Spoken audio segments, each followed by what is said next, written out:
about that. So I'm going to ask, start. So Jaylene, you can go ahead and start and then just let me know when we're ready.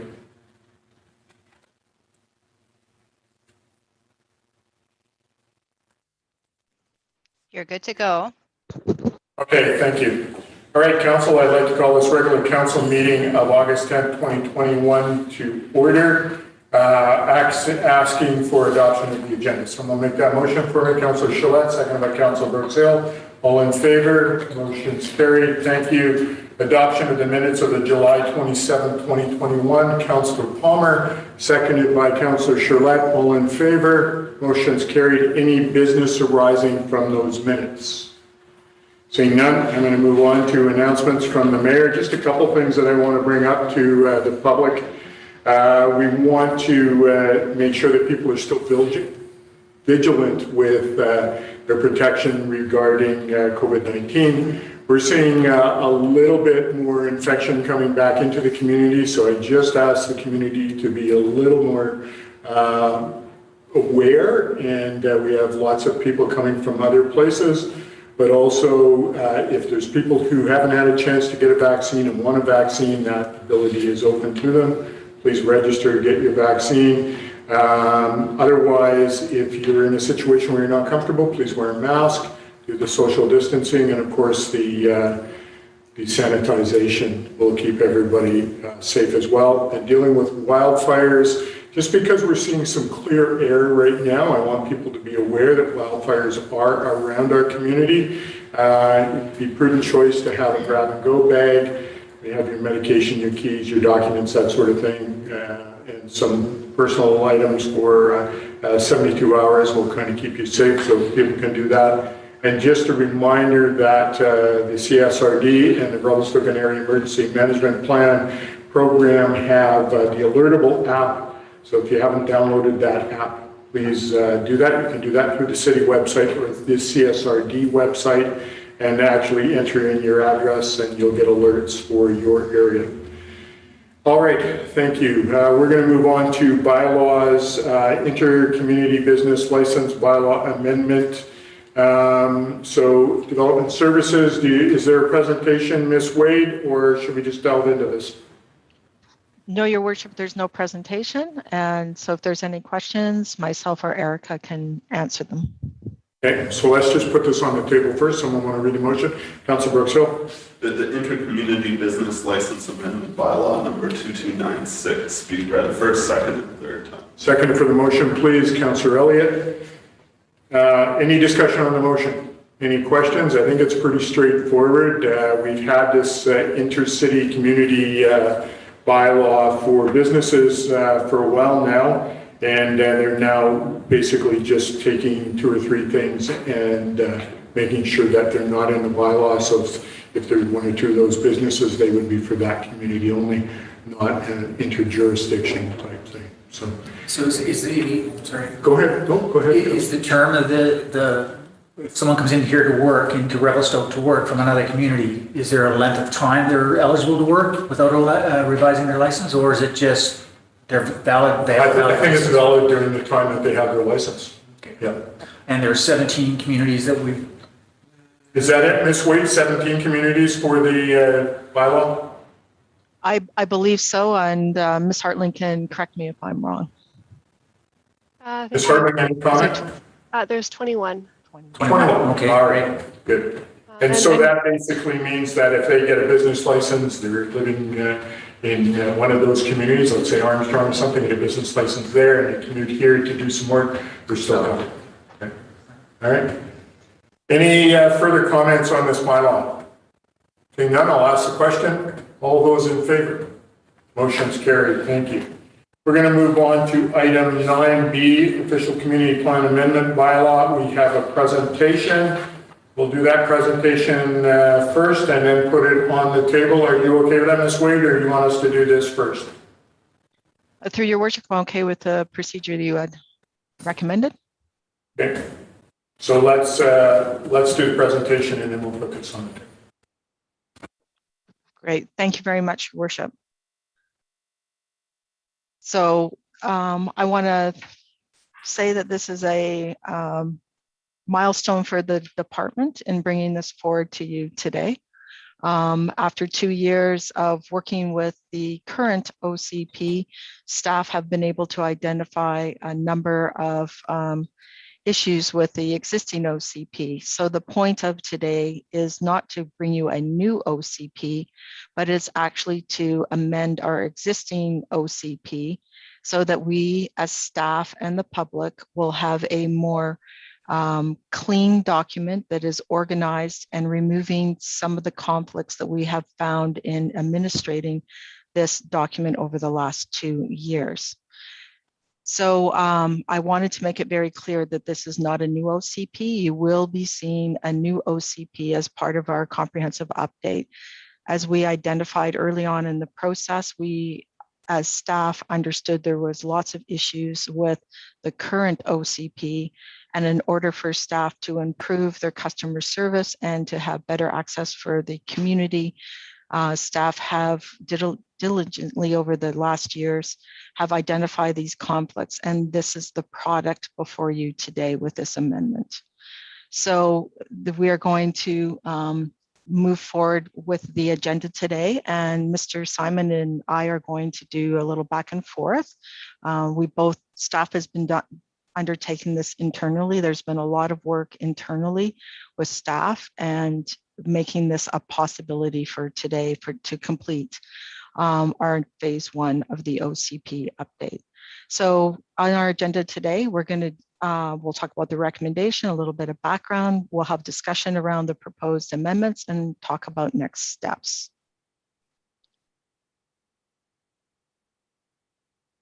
So before you today, staff are recommending that the official community plan amendment bylaw number 2297 be read for a first time. That is our recommendation today, and that would allow for discussion with council so that we clearly understand what the intent of this bylaw amendment is in regards to the OCP 1950. So as I alluded to earlier, this completes phase 1 of our OCP update. You'll remember that this is the initial part of our OCP update that was brought before council 2 years ago, where we started off with the vision check-in and did a vision community priorities, and we completed that, which was endorsed by council. And then we've been talking about the amendments or the housekeeping of our current OCP so that we can bring it into a baseline document that will assist staff and the public in interpreting and implementing current applications. So this is extremely useful for staff and the public moving forward until such a time that the new OCP is adopted by council. So for example, the housekeeping, one of the issues has been we want to remove the Unified Development Bylaw references and Transact references that were not adopted back in 2013. This has created a lot of confusion in the interpretation, in particular with rezoning applications. By removing this and clarifying it, this will help us to better administrate the current OCP. Format, there's a number of formatting issues with the current one, significantly different than what the 2009 looked like. We want to make sure that the format is cleaned up, so easy use for people to access the information. And as we indicated early on in the process, it was the intent to incorporate the new vision and community priorities that we were established and endorsed by council a year ago. From here, moving forward, phase 2 is underway. We've been discussing a lot about the master plans, the technical research. We've had the population report. We've got master plans, Parks and Rec plan underway. We've got the master transportation plan. We're dealing with the results from the community emissions and energy plan and looking at climate action. We are looking at mapping. So all these major technical studies are underway, which will inform the new OCP. So phase 3, it will be the policy update. This is where we will engage with the community on the growth management, environment, culture, and community. We've been working with the focus group, and currently now over the summer are talking about the framing of the OCP and what does the new framing format look like. That'll be coming forward to council in the fall. So that is underway. And once we finish the policy review and update and engage with the community on this, then the final document will be coming forward to council for their consideration. This will be a new OCP in a different format, incorporating all the technical studies and engagement that we are participating in and have initiated since the spring. And that will be for council, we hope, in March of 2022. So what are some of the current challenges that staff are facing when they have to review a current land use application? It's hard in the general structure of the document. The amendments that were done by the Bylaw 2010 and other bylaws basically created, for example, in the land use section, it went from 15 pages to 48, and there's bits and pieces that have been pulled in and out. So we want to make sure that we get it simplified into the format and intent of the OCP prior to those amendments. That includes references to the Unified Development Bylaw and corresponding land use transact zones, which were not adopted by council. And in 2013, council had not passed or moved forward with Unified Development Bylaw or the land use transact zones, and a new zoning bylaw update was to be done, which has not been completed yet.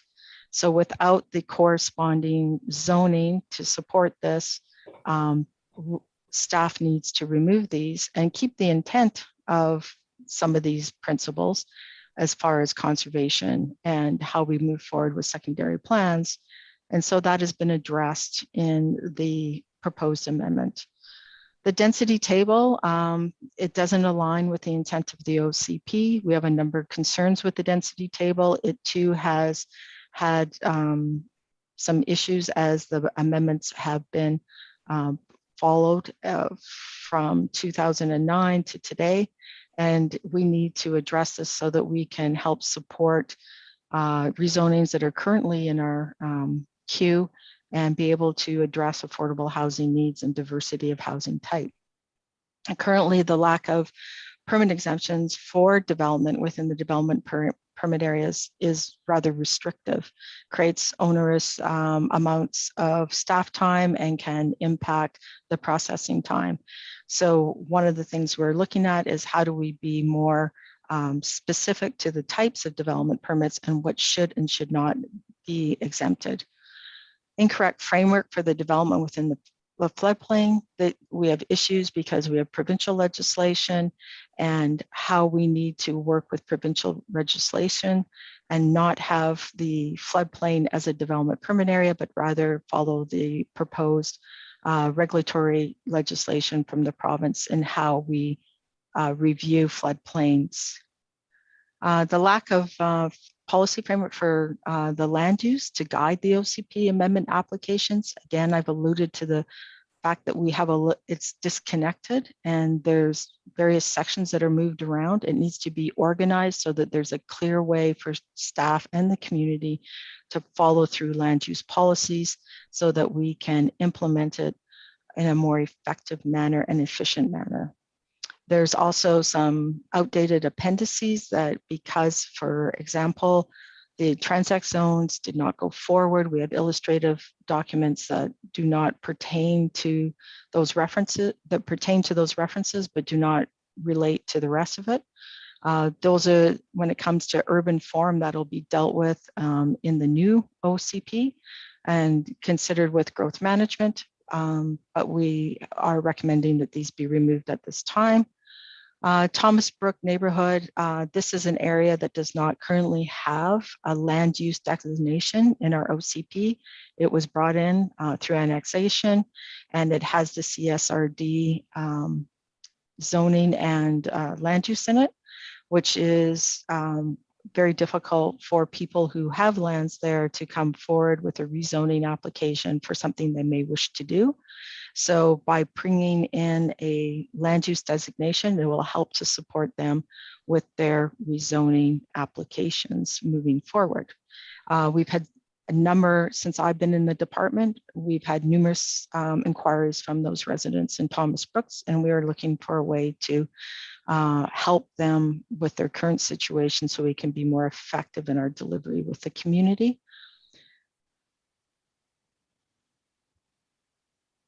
So preparing the amendments, staff has worked very hard to identify the minor amendments. We've been very careful not to change major content because that'll be addressed with the OCP, the new one. So you will see some historic language in this amendment, but that is intentional. What we are trying to do is just clean up the issues that have transpired over time so that we can have a clear implementation. So we have brought this forward through the Committee of the Whole on February the 11th with a summary of the amendments and the revised OCP, very similar to what is in your package today. We have reviewed this with the OCP focus group in March 2021. It's been supported. We made a presentation to the Social Development Committee March 31st with positive comments. Same with the Economic Development Commission in April, and again with the Advisory Planning Commission on April 20th. We've also had an initial consultation meeting with 11 of the 23 members of the Thomas Brook neighborhood in regards to the proposed resort fringe, which was supported by that group we consulted with.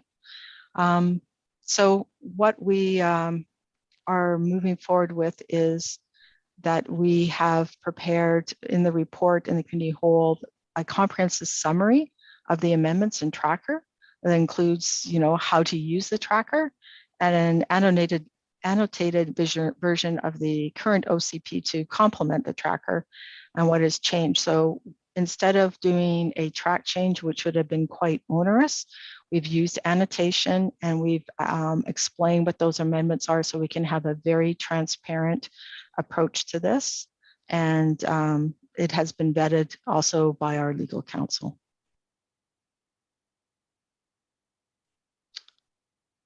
So at this point, I am going to turn it over to Mr. Simon, and Mr. Simon is going to walk through the key proposed amendments, and then I will come back and discuss the next steps, and then both Mr. Simon and I are available for questions of council.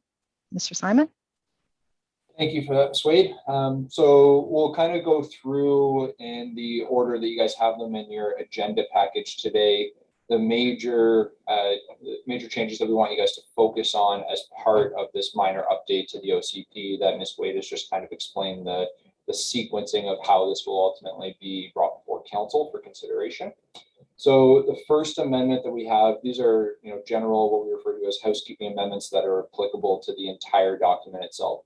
So Ms. Wade had already alluded to this, but we're looking at renumbering, formatting, spelling, punctuation, grammar, references to legislation, updating cross-references, as well as removing outdated information and broken links. So for instance, there's hyperlinks that are currently embedded in the official community plan that when you click on them, they actually don't go anywhere. So this is really purely housekeeping where we're just cleaning up a lot of these items without changing any content.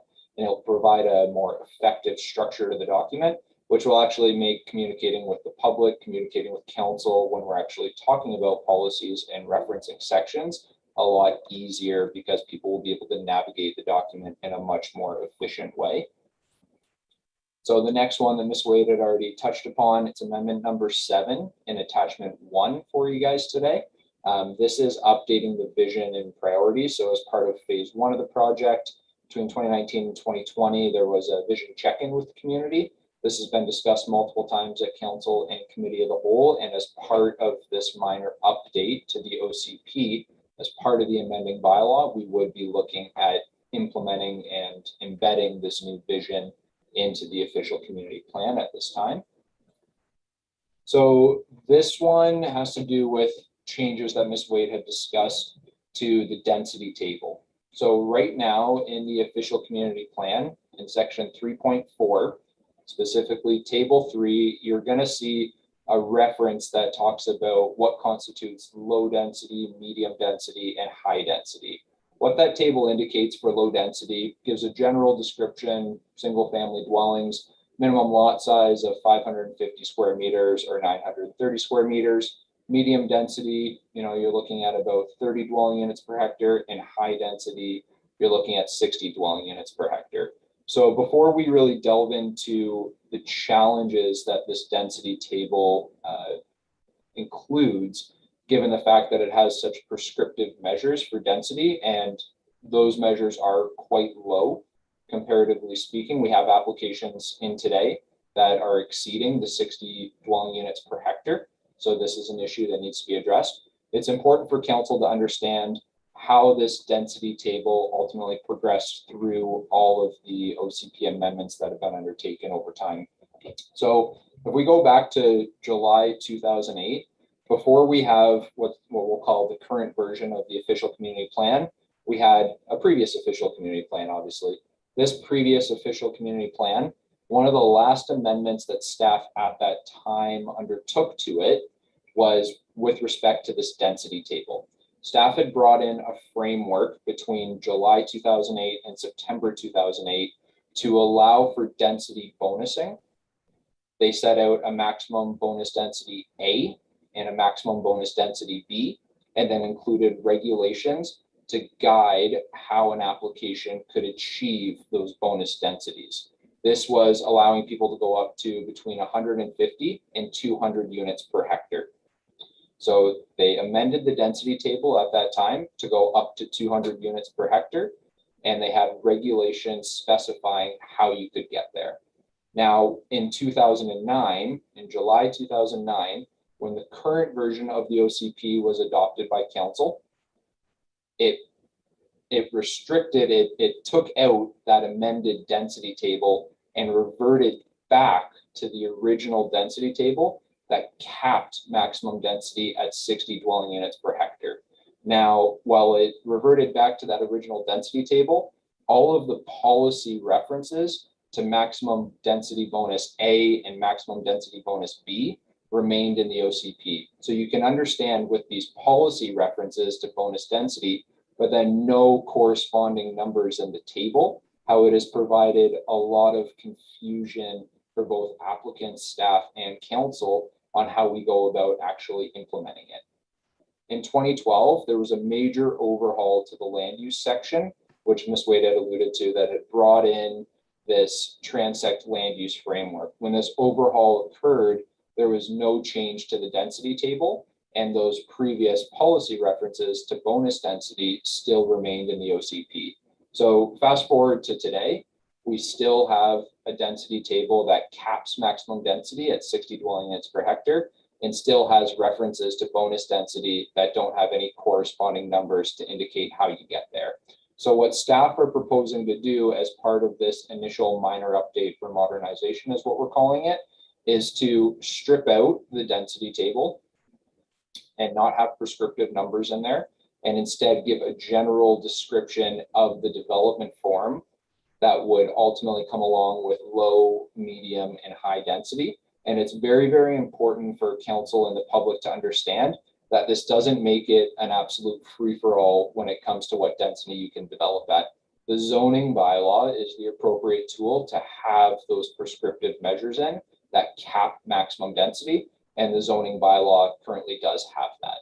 So, and it's also very important to note, as part of the review that you guys will see in the future for phase 2 to 4 of the OCP update project, re-examining with the public what constitutes low, medium, high density and how this is embedded in an overall land use framework will be part of that update as well.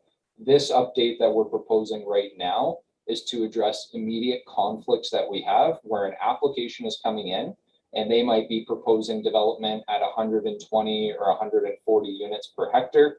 The new development that's coming in on Downey Street is a good example of that, where it's exceeding the density that's in the OCP. And this is very, very important because that conflict It cannot be there when staff are bringing forward an amending bylaw. That the density issue needs to be reconciled before that amending bylaw can ultimately be adopted. So as we're delving into this, and as staff are recommending council consider peeling out that density table, here's what we would be looking to replace it with. So this is the general description of high density that staff have proposed.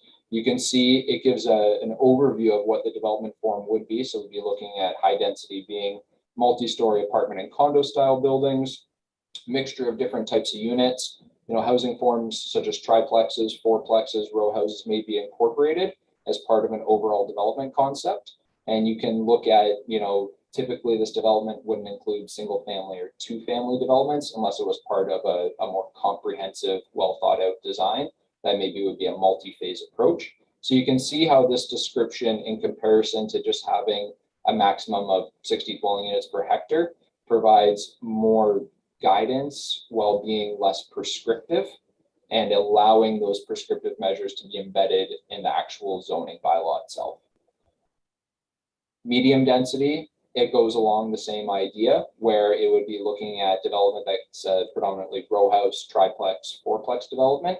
Two family dwellings, single family dwellings may be included, but again, the key here is to understand that the OCP genuinely becomes the guiding document for a rezoning application, where the zoning bylaw would become the implementation document that has those more prescriptive measures embedded right into it. And then lastly, low density would typically be what someone would expect, which would be single family and two family housing. Row housing might be included as part of a low density development proposal when it's not the predominant development form. So those are the changes that staff are proposing making to the density issues that we currently have in the OCP.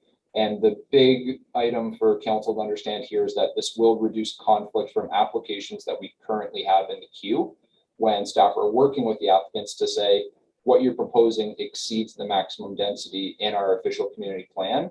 And as it's impacting multiple applications, in staff's view, it's appropriate for these to be city-led amendments rather than individual one-off applicant-led amendments. So as Ms. Wade had discussed previously, one of the other items that we're looking at addressing with this update to the OCP has to do with the Unified Development Bylaw and the transect land uses that are currently contained in the official community plan. So between 2012 and 2013, the city was in the process of implementing what was referred to as the Unified Development Bylaw. As part of this, it was going to be guided by transect land uses in the official community plan. Those transect land uses were adopted into the OCP in 2012. And the expectation was that the Unified Development Bylaw to actually implement those transect land uses was going to be adopted shortly thereafter. The Unified Development Bylaw was looking at not only implementing those transect land uses, but merging together the zoning, servicing, building, and sign bylaw. It was ultimately determined to be overly complex and was never adopted. However, the corresponding framework to implement a Unified Development Bylaw in the OCP, being the transect land uses, remains. So we have these land uses where they don't necessarily have an implementation vehicle to actually meet their overall objectives. So because this Unified Development Bylaw was never adopted, and because we are now looking 8-9 years ago, best practices do change over time. At this time, just to clean up the language and to eliminate confusion, staff are recommending that as part of this amendment, all the references to the Unified Development Bylaw and the transect land uses be stripped out of the OCP right now. The next change that we're proposing for council consideration has to do with the development permit areas. So there's a few different concerns we have right now with the development permit areas. One of the items is every single development permit area, the first policy in there says all works require a development permit. So this inevitably leads to confusion for applicant, staff, and council, where we might have someone come in and say, I'm building a small shed, or I want to build planters in my residential property. Do I need a development permit for this? It says all works need a development permit. So we're looking at replacing that reference to referencing all construction activities and then having a definition of construction activities so that it's very, very clear as to what type of development activity actually needs a development permit. So in addition to that, we're also looking at having a list of development permit area or development permit exemptions embedded within each individual development permit area. So it's important to understand that right now, our development permit exemption list consists of interior renovations, replacement of materials, or repainting of the same like and kind, as well as addition of rooftop equipment not visible from the roadway. And these exemptions apply to every development permit area. Now, under the provincial legislation, development permit areas can be established to accomplish different objectives. So staff are recommending for council to include a prescriptive list of development permit area exemptions within each development permit area so that those exemptions are related to what that DP area is actually trying to accomplish. This will provide a lot more clarity for applicant, staff, and council in terms of what does and what does not need a development permit. The next change that staff are proposing has to do with floodplain exemptions. So currently, the framework that the city has for development within the floodplain is establishing the floodplain as an environmentally hazardous development permit area. Now, this is unique, and in staff's research, this is not the standard process by which municipalities regulate development within the floodplain, and it is also not the standard process that is outlined within the provisions of the Local Government Act. So staff are proposing amendments to get our process in line with the regulations of the Local Government Act. So what does that mean? We still have our floodplain area defined with the same boundaries as it currently is, but instead of it being a development permit area, it would simply be a floodplain area. And anyone who's developing within that floodplain area that does not meet the technical requirements prescribed for developing in that area as per the zoning bylaw, which means being a certain distance away from major water bodies, as well as being developed at a specific geodetic elevation. If you do not comply with that, then an individual could apply for what would be called a floodplain exemption permit. This is a standard process in most municipalities, and it is reliant on a professional providing recommendations for how construction can still be done in a safe manner within the floodplain. So staff have proposed this as part of the OCP amendments to provide more clarity for developing in the floodplain. As Ms. Wade had talked about, Thomas Brook neighborhood has never been brought under the fold of the city's OCP. So the next amendment that we are proposing for council consideration is to bring the Thomas Brook neighborhood under the fold of our OCP. So when it was annexed into the city, it retained the CSRD OCP land use designation. This is a unique situation. I've encountered it one other instance in a previous job where we had land annexed from us and they had to carry forward our zoning and our OCP designations. It is not an ideal situation because you have current staff here that work for the city of Revelstoke that are administering a bylaw of another municipality. So staff are recommending that we change the land use for these lands in the Thomas Brooks neighborhood, which would be from CSRD OCP bylaw, which is a rural residential land use, changing it to a resort fringe land use that would ultimately allow for kind of medium density residential development or a tourist accommodation style of development that would be complementary to the adjacent resort operations without being competitive with the adjacent resort operations. So the scale of development that this would envision is not, 7-story hotels like what's going up at the resort, but it's smaller boutique lodge style accommodation, tourist cabins, things of that nature that would be complementary to the resort operations. As indicated in the background section of the presentation, staff have worked with 11 members of the Thomas Brooks neighborhood and do plan to do further work and outreach with them. And there was definitely a general sense of support for the direction that this land use was ultimately allowing for. And it's important to note that the land use is the overarching guiding principles. The individual landowners at their own time can come in and apply for rezoning applications that will be brought back for council consideration at that time whenever they do choose to develop. So this just opens up options for them. It doesn't mean that every property is going to develop in the next year. It just means that they now have the opportunity to, should they wish to pursue that. And while staff are looking at this resort fringe land use currently as part of this update only being applicable to the Thomas Brooks neighborhood, as we move forward in the OCP review, there would be consideration for whether or not that type of land use is appropriate elsewhere in the city. So some minor updates to mapping are proposed, specifically the land use map as well as the development permit area map.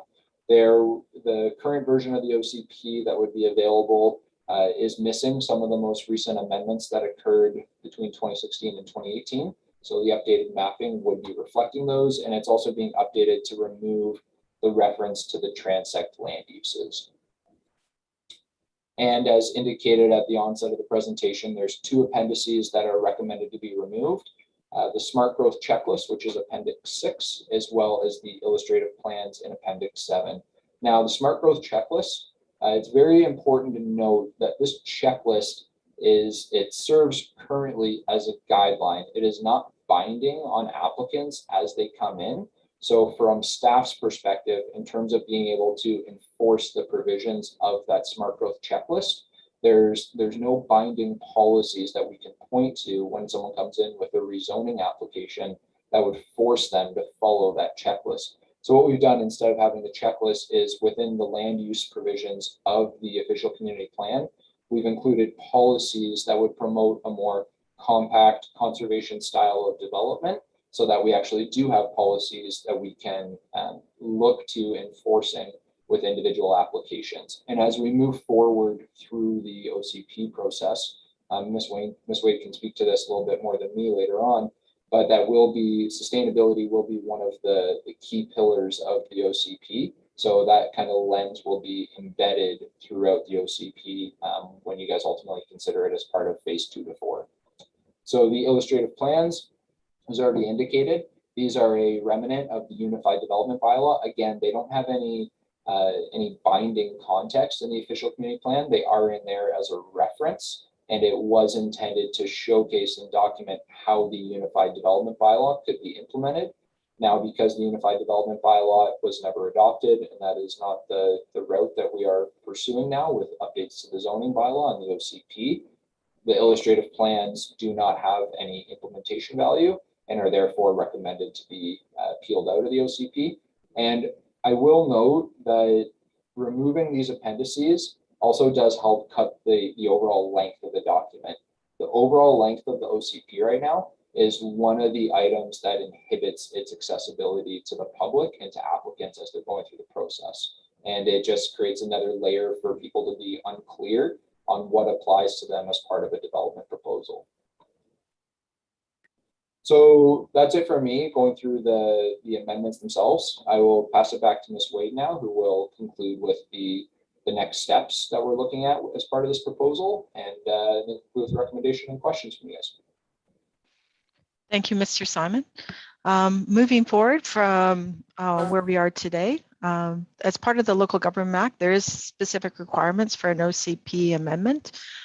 We have engaged prior with council and committees prior to the proposed amendment before you today in order to meet those requirements under the LGA. And then also we want to update the Talk Revelstoke page with a summary of the changes being proposed and consultation to be undertaken in advance of the public hearing. It's the intent of staff to bring these proposed amendments back to the committees that we've already reached out to, and to update it on Talk Revelstoke and to engage with the community. And this would be done prior to a formal public hearing so that we can bring all that information back into our public hearing report for council. We are open to hearing what council might deem necessary for additional engagement, and look forward to having some direction in this regards and have a discussion about what that may look like. And from there, we really are moving forward with the recommendation before council for consideration, which is for first reading of the amendment bylaw 2297. And both myself and Mr. Simon are available to answer any questions that council may have. Thank you, Your Worship. Thank you, Ms. Wade, Mr. Simon, appreciate it. Council, let's get this motion on the table and we can have a discussion on it. Someone want to put this on the table for me, please? Councilor Charlotte. That official community plan amendment bylaw number 2297 be read a first time. Second for the motion, please. Councilor Elliott. Any discussion on the motion? Councilor Elliott. Yeah, I'm glad Mr. Simon mentioned the need for simplicity on this matter, because the volume of information that comes down on the OCP is massive, and it's overwhelming in many times. To begin with, maybe I have a series of questions, but the Unified Development Bylaw, what was the premise of that action? Why did we develop it? Do you have an answer? No, because that was before my time. So I'm going to ask Ms. Wade if she could weigh in as to the idea of that plan. Thank you. Yeah, thank you, Your Worship. The Unified Bylaw was about taking, based out of what they called SMART code, which came from the United States. And it's about the transact zones and going from a very rural to a very urban form, and to, instead of looking at doing what people would call a zoning that specifically talks to residential and is more segregated, and there's various urban patterns and planning theory that talk to this. But the idea was to then take the whole form of what the area would be as you go from urban to rural, or rural to urban, and you combine your form and by utilizing the building bylaw, the subdivision and servicing bylaw, and I'm probably forgetting another one. But the idea is that then you create a form within that zone, and that's what the Unified Building Code was going to do, is actually say Transact Zone 3 will look like this in a form-based code that would have been in that Unified Building Code. It's very difficult because it's a concept that was actually taken from the United States, and their ordinances and code system is quite different from what we have in Canada. So implementation of that concept is difficult under our law and legislation. We do see some of this in various urban centers like Calgary or Toronto, where we look much more at more comprehensive design communities that would have the elements and principles of how do we preserve nature, how do we have diversity of uses. So what happened when it went to council is council made a statement that they found it very complex. Staff ran into some issues about implementation, so it did not move forward at that time. I think there was a lot of work that went into preparing it, and I think I don't know the planning process, what happened at that time, but I know there was an extensive amount of research and public engagement and a series of steps that were taken, and all of a sudden we're just brushing aside. And maybe that's something that should have been addressed sooner. You know, what should we have taken from it? You know, maybe we overcomplicate. We should have simplified it then rather than just discard it now. Would have been nice if it was simplified back then, because now we're going back to what we call a base level, so that it's simpler for us to build a new OCP. And if it's clouding the OCP process and the development application process right now, then maybe it's a good move. I agree with that. Sorry, man, continue. Councilor Palmer, because you were around when this time was brought in. And while we're on that topic, just to add to that, maybe to the planner, so I'm supportive of the removal of the UDB in the transit land uses, so just state that right from the onset. From both for Ms. Wade and Mr. Simon, taking those out from a professional planner perspective, I guess there's two things. One, do you think this is a wise decision for our community to take those out? And then second question that I have on that, does the UDB and the Transact land uses, do those become taken out of our rhetoric? Do they disappear from our rhetoric? Like, do they disappear within our bylaws and stuff entirely? Like, will we stop talking about the UDB now if this goes ahead? Ms. Wade, Mr. Simon? Yeah, through your worship to Councillor Palmer, yes, we think this is a very wise move because we do not have any supporting regulation to support that terminology in the OCP. The other thing is that what happens with this is that the transact zones are removed and reference to the actual unified building code is that terminology is all removed. What we have done is in the mapping is where there was, say, T1 or T2, we have still retained the label or the description of that, and that is still in the OCP and also amended on the official community plan maps that we have put forward. So the principles are still intact, but it's presented in a way that is very simple language, straightforward. And the concepts of Transact are very much part of new urbanism, conservative planning. There's various examples that we are familiar with that new urbanism has been brought into greenfield development or how we would go about doing secondary plans. And so the principles will just be used in a different way as we move forward with our OCP, our new OCP in it. So it's not a total lost cause. They're very standard planning principles. They're just going to be brought forward in a different format and a different manner in engagement with the community. Thank you. You have a follow-up, Councillor Palmer, and I'll go back to Councillor. Yeah, so just for clarity then, the UDB, there won't be any reference to UDB anymore. Transact will still be there, the T term, but will have slightly different meaning because it won't be referring back to the UDB. Would that be accurate? Through your worship to Councillor Palmer, all removal from Transact reference will be removed. Any T1s, T2s, Transact, that's all gone. But the descriptor that went with that T1 or T2 will still be retained in the bylaw.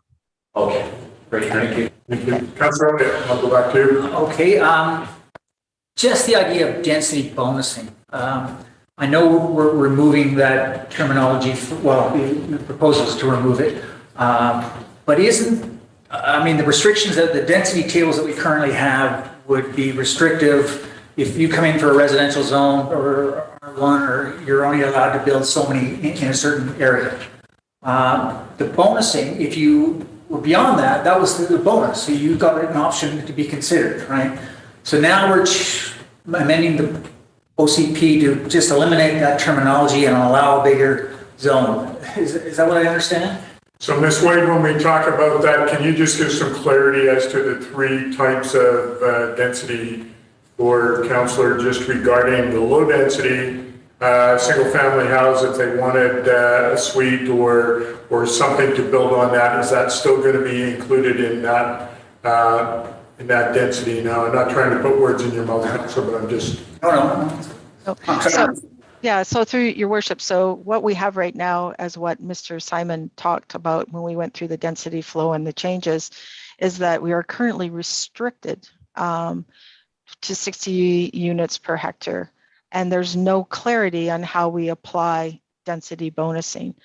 There was a regulation that was taken from the C1, C2 zoning that was put into the OCP, which created some conflict, and it's not the appropriate place to have such prescriptive, what I would call zoning language. So we're recommending that be removed, but we're describing by policy that the density bonusing would still be in play and it would be aligned with the community charter. And then the density bonusing itself, the formulas, will be in the zoning bylaw, which is where it's the most appropriate to be. And then that will allow us to do what we've done, for example, with Hay Road, when we came forward with the community amenity bylaw to allow for housing agreements. Right now, with the current table in there, we're very restrictive on how we can achieve density bonusing to achieve affordable housing. So that is why we're recommending this be removed, and it'll still facilitate density bonusing, but it'll be in the appropriate place, which is the zoning bylaw. That answer your question, Councillor? Maybe just a bit of clarity on what density bonusing is. Okay. You want to weigh in with that, Ms. Wade or Mr. Simon? Density bonusing, what is it at present? So through your worship to Councillor Elliott, yeah, so density bonusing has been, it's prescribed through the community charter, and it's basically to do affordable housing, to support environmental, and also to deal with performance builds for meeting climate emissions for how you build. Like in the languages currently in our OCP, it refers to leads, and really we're dealing with step code. So those sorts of things will allow us to bonus. So if somebody wanted to do, say, a passive house, and they were retaining some green space around it, we could work out the formula on how that density bonusing would be achieved.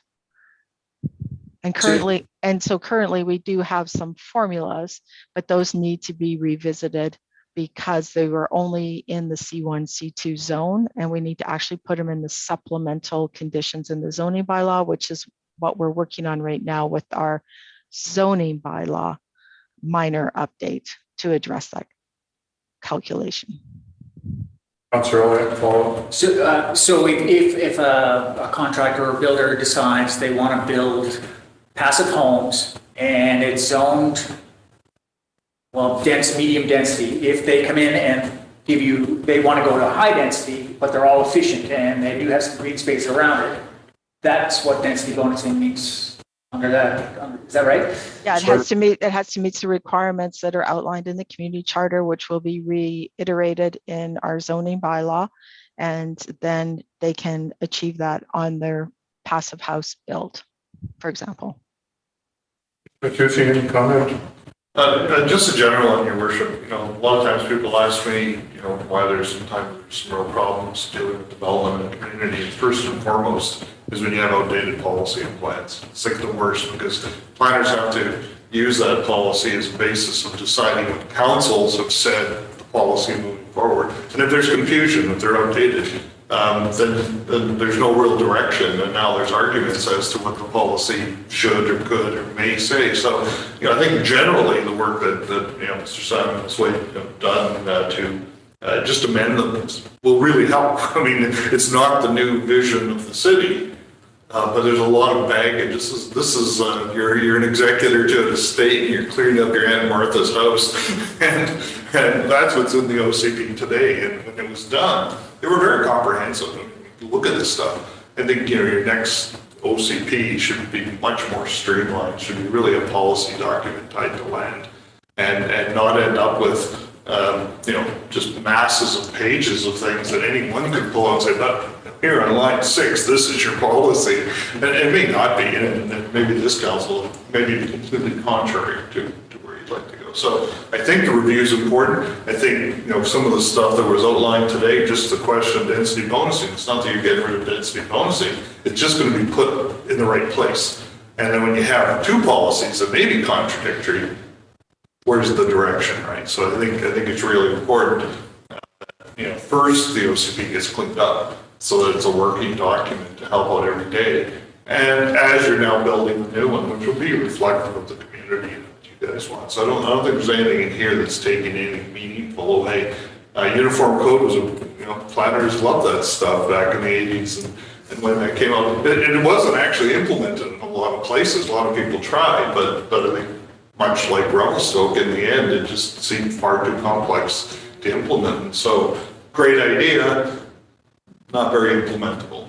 And so I think removing those references but capturing the good elements in policy, great alternative. Those are my general comments. Great, awesome, appreciate that. Council, any more comments or questions? I just have one more. Sure. On Thomas Brook, I think 11 residents were consulted on the proposal. How many people live in this zone? Is that everybody in there? Are they all happy with the proposed changes? Well, I mean, Mr. Simon, do you know how many people live out in Thomas Brook in that, you know, did we consult with everybody in that neighborhood? To your worship, there's 23 properties out the Thomas Brook neighborhood. All right, and so 11 were consulted, so about 50%. Councillor Chalette. Just further on the Thomas Brook conversation, because you mentioned that was the initial consultation. So I'm curious as to the further consultations, because it's recommended for today to be the first reading. So second reading, there could be some more changes before we go to public comment. And there was some discussion from staff about further consultation with both Thomas Brook and with the community at large. I'm curious if we could hear a little bit more about what to expect with that and what kinds of questions will they be asking to bring clarity for a second reading? Okay, Ms. Wade, Mr. Simon, when we talk about engagement, are you talking about engagement just in Thomas Brook or as a whole, Councillor Charlotte? So through your worship, so when it comes to Thomas Brook, there will be a continued conversation with those residents. And we'll move forward, you know, through the OCP. And then there's also some applications we're aware of where we're going to have to look at rezoning and tourist accommodation. So there'll be continued engagement and conversation with those folks as we go through both the OCP and also the zoning bylaw minor update. When it comes to the larger conversation, the reason why we came forward with first reading today is we knew we wanted to bring it forward and have discussion. And it's always council's option if you're comfortable to go to second and then, you know, and then move to public hearing. The other thing is that we can do more consultation. Our intent was to, after today, put everything up on Talk Revelstoke and then have a survey, do some community consultation that way, go back to the committees. At this time, we had not proposed doing like a big open house of some sort. One, because we don't know what's going to happen until September the 7th. And so we're trying to use our digital ability as much as we can to engage on this minor amendment. Of course, when we do the new one, that's a whole different concept and how we engage. And we've heard from the community how much they do want to have more of a public forum, and that's what we're intending as soon as COVID and those rules will allow us to do it that way. But for now, if council is comfortable with the approach staff is taking, then we're happy to move forward with that with consultation. If there's some concerns that council feels that we might be missing some stakeholders or something they want to see in the engagement we're proposing, then we're open to hear from council in regards to that. So there's a number of options for you today, and council as staff, we're just looking for direction on how to move this forward. Great, thank you, Ms. Wade. So, Councillor Chalette, does that answer your question? Sure does, thank you. Okay, Councillor Ryan. I was just wondering if there's anything that you think is controversial in the proposal. Like, what are the areas that you think people might take issue with most? Ms. Wade. Generally, we've had conversations with the focus group for the OCP and you know, the committees. We haven't had anybody say, you know, I have issue with something. Most people have actually said they're really looking forward to getting a number of these items cleaned up so that they have clarity in how we implement and utilize the OCP. Okay, great, thanks. Councillor Palmer. Thank you, Mayor Sulz. I'd like to go back to the UDB, or sorry, Thomas Brook discussion. Just a little bit more. So I guess the first question I have is on Thomas Brook in the current report. I Is that new? That it seems to me that wasn't in the committee of the whole in February. Is this new material that's resulting from last meeting essentially, or is that just maybe give a bit of context why Thomas Brook and why that's identified that clearly? Ms. Wade. Yeah, through your worship, Councillor Palmer, you are correct. That wasn't in the last committee of the whole, and that's because there's a number of applications that have come to city staff and concerns and dialogue with the community. And we felt that since this area was in need of having a land use designation with the OCP, that this was the appropriate time to bring it forward because of when it was annexed in 2017, that they need to have a OCP land use designation that is the Revelstoke version, so that the people who are interested or have expired temporary use permits can then move forward with rezoning applications for consideration by council. Mayor Sulz and council, so on the Thomas Brook discussion, like this has not had the same kind of robust or same kind of discussion that all the other components within this so-called minor housekeeping amendments. I have some concerns about that, but that's a different dialogue. But the Thomas Brook is affecting people, and there is people that are expressing concerns. And I'm not, the concepts, I'm very favorable of saying, okay, let's identify it in the words of the planner in the report as the fringe area. So that's the supporting area for the resort. That makes sense to me, and I think it's something that needs to be addressed. I'm concerned that we're not having adequate community dialogue on that, even right down to the fact whether it's just Thomas Brook, whether it's a bigger area. And so to me, that's a land use issue, leading to land use issues that are pretty significant in dealing with the short-term rentals. And I think it needs to be addressed. It needs to be addressed right away. But integrating it in here, getting back to Councillor Ryan's comments, I think this is a trigger point of concern. And so I'm trying to, not wanting to inhibit the process of cleaning up stuff. I recognize the importance of that. At the same time, I'm not sure that we're having adequate policy discussion at the council table. And even the, has there been time for other, the APC and the OCP review committee to look at this, and this again gets back to short-term rentals, density, and those kind of things. So that's a concern that I have on this. So, but there's other things to discuss, but that's all. I just wanted to, if there's any further comment on that, whether it could be stripped out of this first portion and have a separate discussion or not. But that's what I'm struggling with. Okay, Mr. Matussi. Yes, thank you, Richard. And I'd ask Ms. Wade to verify, but certainly I think you've got a couple. This is a collection of things, and of that particular issue, because it is particularly dealing with an area that may be complex, it may need to be uncoupled and worked on in parallel or in a slightly different process, because some of the other changes clearly are housekeeping, and this no longer refer to something. Let's get it out so it doesn't cause confusion. But because this is dealing with somebody's literally backyard, you may want to uncouple this piece, run it in parallel as a separate amendment, and then move forward with some of the others that are council agrees are really no-brainers, so rather than have everything wait. So I would ask Ms. Wade if that's, is there any other reason why this is in here other than needs to be dealt with this bylaw, or could it be uncoupled and dealt with as a separate issue? Ms. Wade. Yes, through to Mr. Matussi. There is two approaches that could be taken. You're quite correct.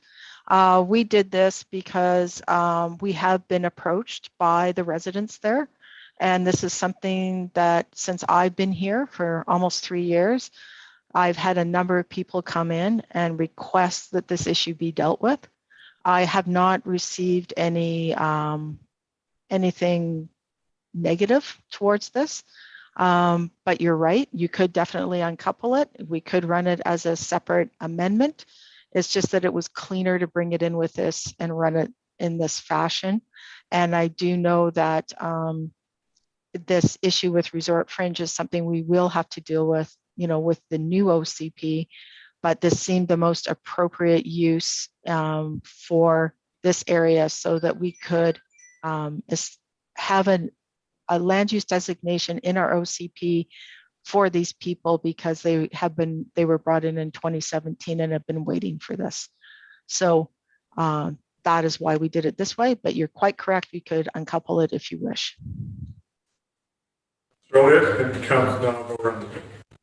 I'm just wondering, I think a lot of people, or those that might be upset, would be worried that they're losing some of the opportunity that was in place when they bought the land. They bought the land prior to this OCP revision or when it was in the CSRD.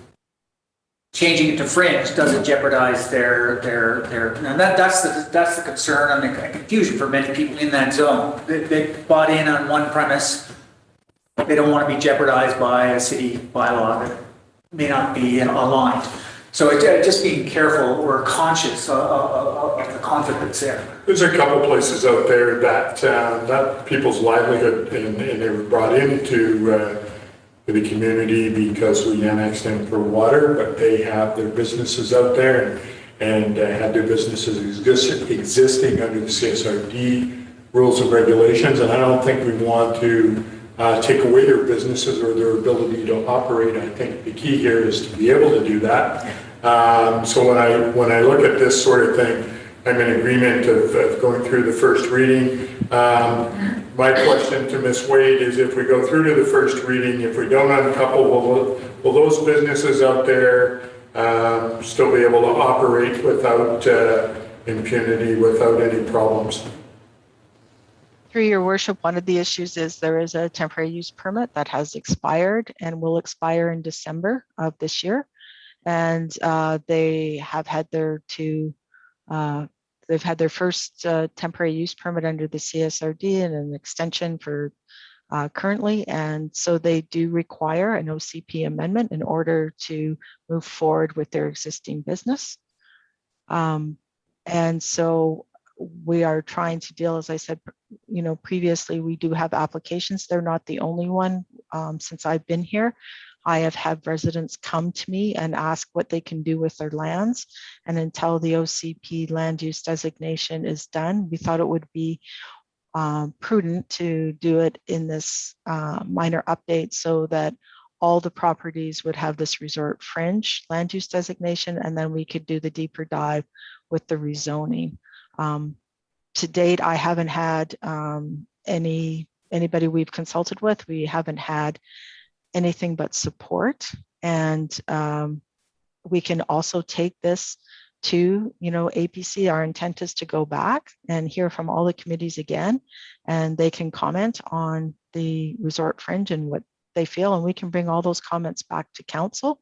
We can also do on Talk Revelstoke a survey and see what the community says and get those results, and we can do all that engagement now if council wishes, and then bring it back with a second hearing and report if that is what council's desire is. I don't know if Mr. Matuzzi wishes to add anything, but that would be something that staff could manage quite well. Okay, so Mr. Matuzzi, I'll go to you and then I'll go to the council. Your worship, it sounds like, you know, again, staff, you know, place it here, tried to support the name of that particular neighborhood and was doing it to expedite on their behalf, not so much that staff had a big deal whether or not it was in that area. So I think that's the real balance. And, you know, I think, you know, my recommendation would be to even, you know, to move forward, get the information. You can always uncouple it, right? You have three chances to uncouple it, but being able to move it forward and have it. I would hate to think that second guessing necessarily the concerns you now uncouple it delays it. It may be impacting that business because under the legislation you can't give a second, third extension to a temporary use permit, so they could be in real trouble trying to move it through as quickly as possible. But if there is a problem, recognizing that some people don't understand, you can always uncouple, right? But to move it through, so you're at least getting ahead of the game, as opposed to trying to play catch up maybe in December. So I'd offer that. Good, thank you for that clarification. Councilor Brooks, and Councilor Shaw. So a couple of things done. I don't know where to start, but to stick with the Thomas Brook issue, I'm very supportive of the idea of this resort fringe designation. And in theory, I just, looking at the report, I haven't had time to read, I've read the report, but I haven't had time to read through the whole like Schedule A and attachments. Okay. And to me, I can't find enough information about what these different tourist accommodation zones are, what they mean, for me to say whether I support it or not. In theory, I like the idea, but there's just not enough detail there. So, but at the same time, I don't like the idea of, I know that there's people there who want this, but I've also heard that there's people living there who feel they don't have enough information. They don't know if they want it or not. And so I don't really want to delay it, but at the same time, maybe a bit of a delay now will lead to less of a delay later. Or is there a way to decouple it and give it first reading today? I'm guessing you can't do that because there wouldn't be a bylaw to.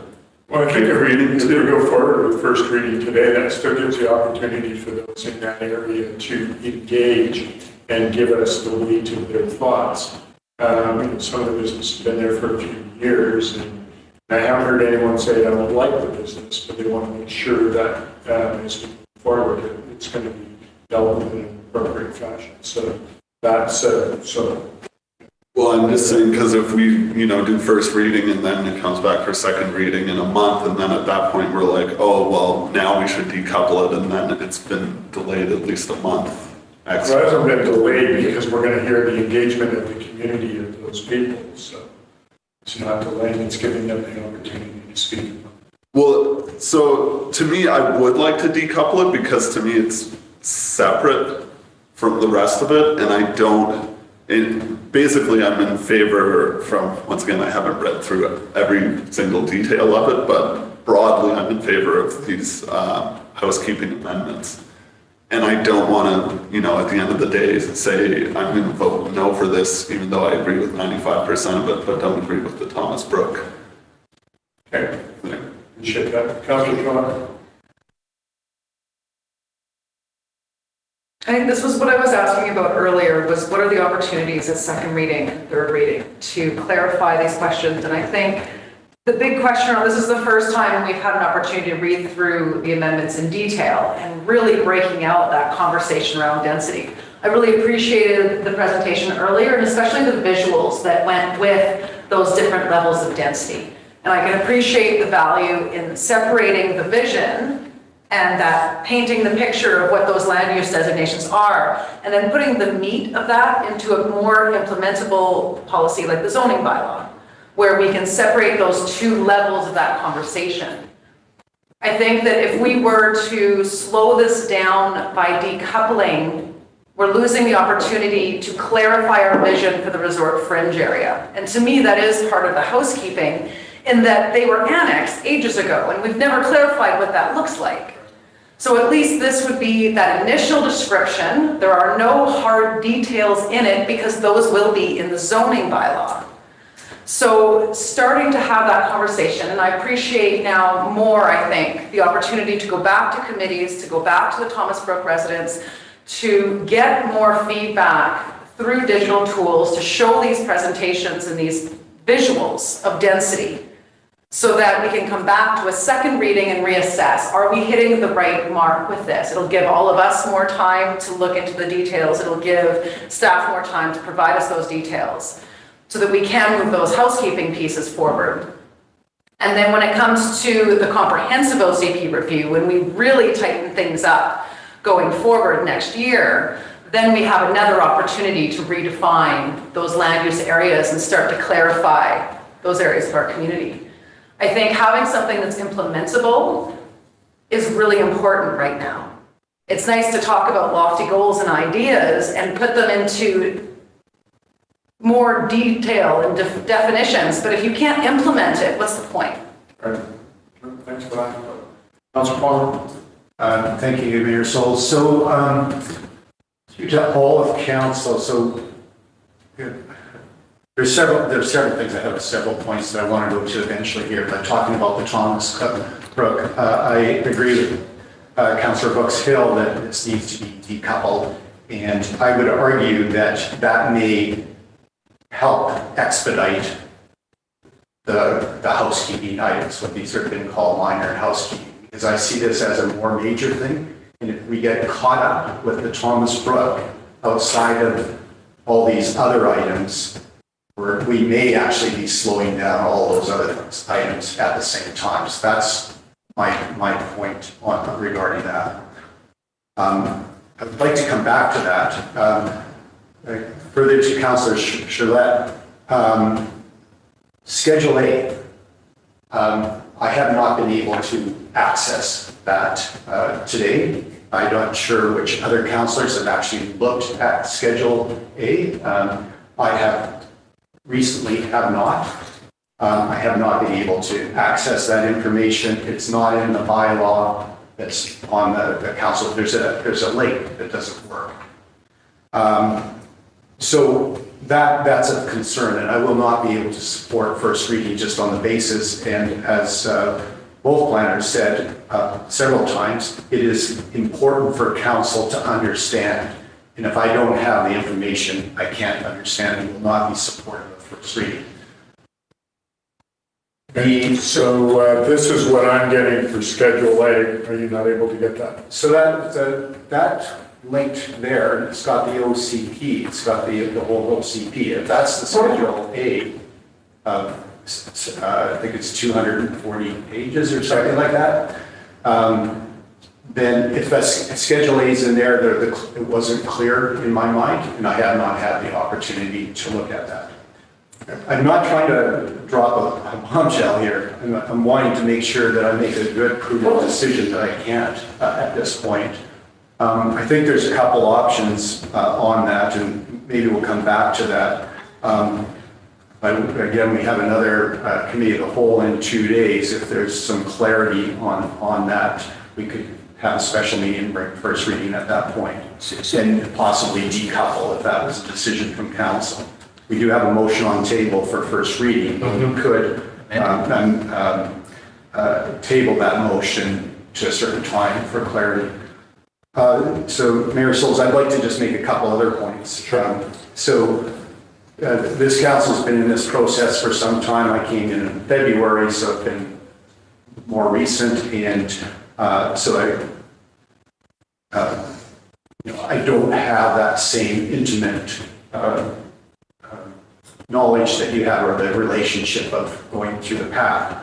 That's not necessarily bad, because it's important, and so it should be all the more easy to understand what these things are. So some of the concerns that I have on the amendments, aside from the Thomas Brook, is that there's reference to consultation with many groups.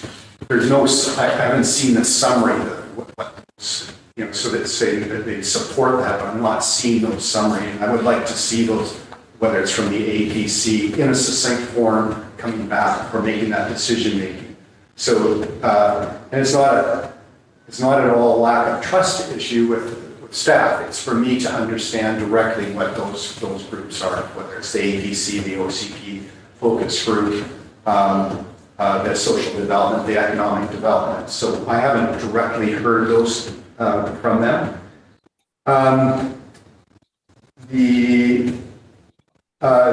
The summary, again, another that I was having difficulty accessing in the last 24 hours anyway, was the update. I forget what it was called. Again, a link in the report regarding the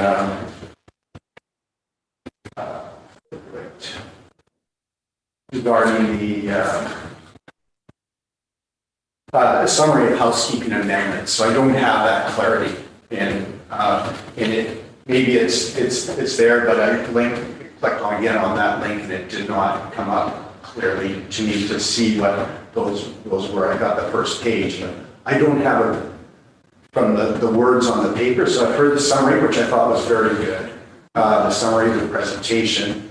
So that was there. The other little missing piece, and I think it's just something for staff to be aware of, is on the presentations, the slides. If we have delegations, we're required the public to give those to us in advance. It would be really useful to have that information in advance because I have questions that have risen from the presentation. So that's just a little side. If I may, Mayor Sulz, I would like to just ask a few other questions. Sure. It's flatter. Yeah. So through to the planner, on the OCP, so we're doing this major OCP exercise. We're spending a lot of resources, both time and money for the community. And in the report, it's targeting early in 2022 to have that coming back to council.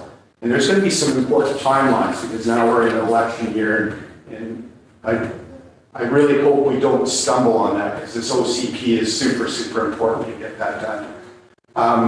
Because if we stumble, we've spent huge resources, both financial. So we need to get that OCP complete. Could you explain to me why these sort of housekeeping items, maybe I'm just missing something, why they couldn't be actually integrated in that complete thing? And maybe it just makes sense to do this two-step approach. And yet there's some contradictions in my mind. You say, well, it's been a long time, this is going to make it a lot easier, but we're not going to have this complete. We're going to first reading, second reading, third reading, adoption. We're getting well into this year. So this, to help on those process things, compared to the time that ideally we're going to have the full meal deal done, is only helping us out for a few months. And we've been bearing it for several years. So maybe just educate me a little bit better as to why we wouldn't integrate this all at the same time. Planning, Mr. Simon, Ms. Wade. Yes, thank you, Worship, to Council Palmer. Yes, we brought this forward, and this was the intent from 2 years ago because we recognized that there was a lot of conflicts with the current OCP, and we needed to do a housekeeping minor update so that we as staff and the public could interpret and implement this OCP appropriately. And we're doing it in 2 phases because there's no guarantee that the new adopted one will, like the new one will be adopted. So in the meantime, we need to make sure that we as staff and the general public can eliminate the conflicts and ensure that we can implement the current OCP so that we can process current applications and provide customer service and efficiency, reduce timelines, because a lot of the amendments we are proposing actually increase the timeline to process. We also need to have the tools to support affordable housing. So without dealing with the density table, the Downey Street project that BC Housing has a higher density than is currently permitted in the density table. This is not the only project that it will impact. So we are trying to clean these up so that we can still move forward in our daily workload and applications to meet council's objectives and the community goals, in particular with affordable housing, customer service, and trying to improve it so that we can still function and do our day-to-day work as we bring a new, it'll be new, OCP in a different framework. It's going to look different than what we have today. So that is why we're doing it this way.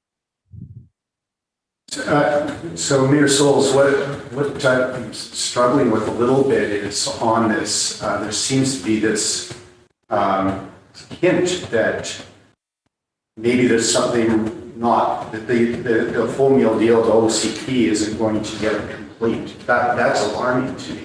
it's in the report as well, I'm hearing it again.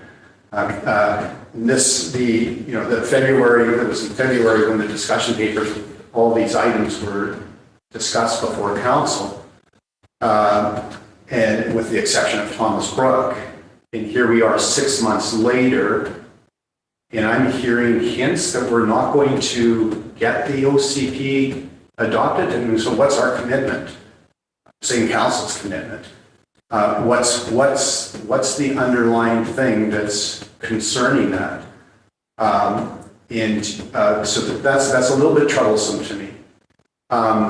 And again, I'm not sure that my answer was fully answered, but saying, okay, we need all these things for process stuff, and if we're getting the OCP done, then I'm not saying don't do the 2 steps, but I'm just trying to understand that. So if it's going to help move us ahead towards the full meal deal, the OCP, but if we're doing it because we think we're not going to get our OCP done, then we've got a big problem.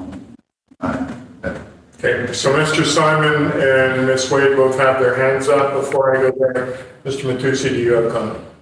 I think just again, a general comment, I think that, staff, the only timeline staff can deal with is the timeline to get you the draft. After that, then it takes over, right? There's public process. If it is moving into an election year, all kinds of things could happen. And so I don't think Ms. Wade's comment, she can speak for herself, is that they don't think that it's going to actually help. I think that the important thing is that we don't control the timing, and even council is somewhat limited should something pop up, right? So. Great, thank you, I appreciate that. Mr. Simon? Through your worship, Councillor Palmer, one thing that's really important, I think, to understand the value of the 2-step approach here is also the accessibility of the document being increased as part of the comprehensive review. If this document gets updated in the way that staff have proposed, then when staff are not only working on it internally as part of the next phase of the project, figuring out what sections can be merged, what sections can be taken out, what we need to carry forward, not only can we communicate more effectively with each other when we can reference appropriate sections rather than saying on page 64, sub-bullet number 3, and then the 2 sub-bullets underneath that one, we can communicate that to the public more effectively, and we can communicate that to council when we bring it forward. The way the document is currently organized is a major strain on the document's accessibility.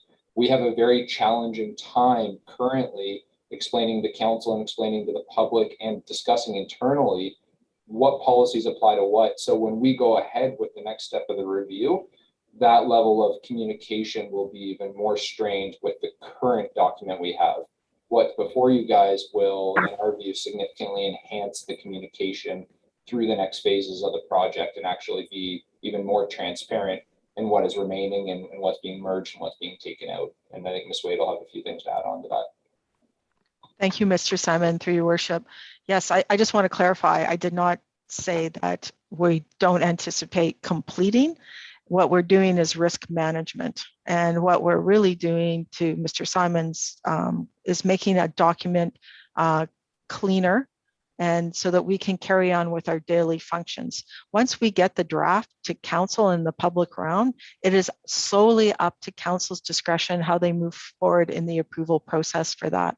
And once it is adopted by council, or there might be amendments, we don't know how that will process because we can't predict that. All we can do is get it to council for their consideration, which is our every intent to do.